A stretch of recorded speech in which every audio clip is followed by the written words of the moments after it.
Just she said. For NOAA, this is Peter Hanley reading from MIT Technology Review, where on the 22nd of August 2024, Antonio Regalado writes, "Beyond gene-edited babies, the possible paths for tinkering with human evolution." In 2016, I attended a large meeting of journalists in Washington, D.C.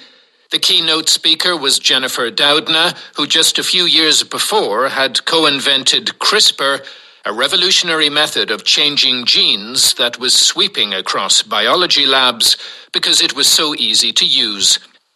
With its discovery, Doudna explained, humanity had achieved the ability to change its own fundamental molecular nature, and that capability came with both possibility and danger. One of her biggest fears, she said, was waking up one morning and reading about the first CRISPR baby, a child with deliberately altered genes baked in from the start. As a journalist specializing in genetic engineering, the weirder the better, I had a different fear. A CRISPR baby would be a story of the century, and I worried some other journalist would get the scoop. Gene editing had become the biggest subject on the biotech beat, and once a team in China had altered the DNA of a monkey to introduce customized mutations, it seemed obvious that further envelope pushing wasn't far off. If anyone did create an edited baby, it would raise moral and ethical issues, among the profoundest of which, Doudna had told me, was that doing so would be changing human evolution. Any gene alterations made to an embryo that successfully developed into a baby would get passed on to any children of its own via what's known as the germ line. What kind of scientist would be bold enough to try that? 2 years and nearly 8,000 miles in an airplane seat later, I found the answer. At a hotel in Guangzhou, China, I joined a documentary film crew for a meeting with a biophysicist named He Jiankuai, who appeared with a retinue of advisors. During the meeting, He was immensely gregarious and spoke excitedly about his research on embryos of mice, monkeys, and humans, and about his eventual plans to improve human health by adding beneficial genes to people's bodies from birth. Still imagining that such a step might lie at least some way off, I asked if the technology was truly ready for such an undertaking. "Ready," He said. Then, after a laden pause, "Almost ready."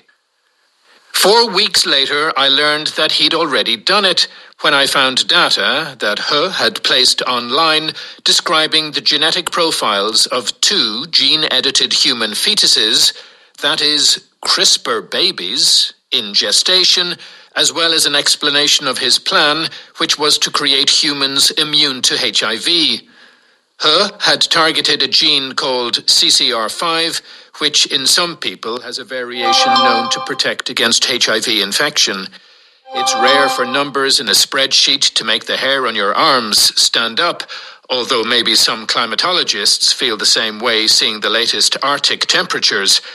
It appeared that something historic and frightening had already happened. In our story Breaking the News that same day, I ventured that the birth of genetically tailored humans would be something between a medical breakthrough and the start of a slippery slope of human enhancement. For his actions, He was later sentenced to 3 years in prison, and his scientific practices were roundly excoriated. The edits he made on what proved to be twin girls, and a third baby revealed later, had in fact been carelessly imposed, almost in an out-of-control fashion, according to his own data.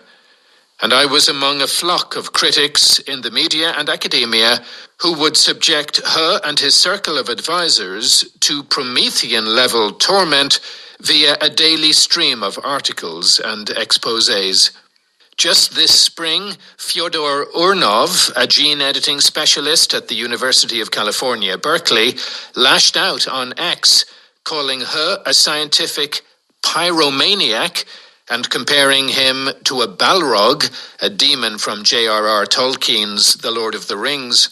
It could seem as if He's crime wasn't just medical wrongdoing, but daring to take the wheel of the very processes that brought you, me, and him into being. Futurists who write about the destiny of humankind have imagined all sorts of changes. We'll all be given auxiliary chromosomes loaded with genetic goodies, or maybe we'll march through life as a member of a pod of identical clones. Perhaps sex will become outdated as we reproduce exclusively through our stem cells. Or human colonists on another planet will be isolated so long that they become their own species.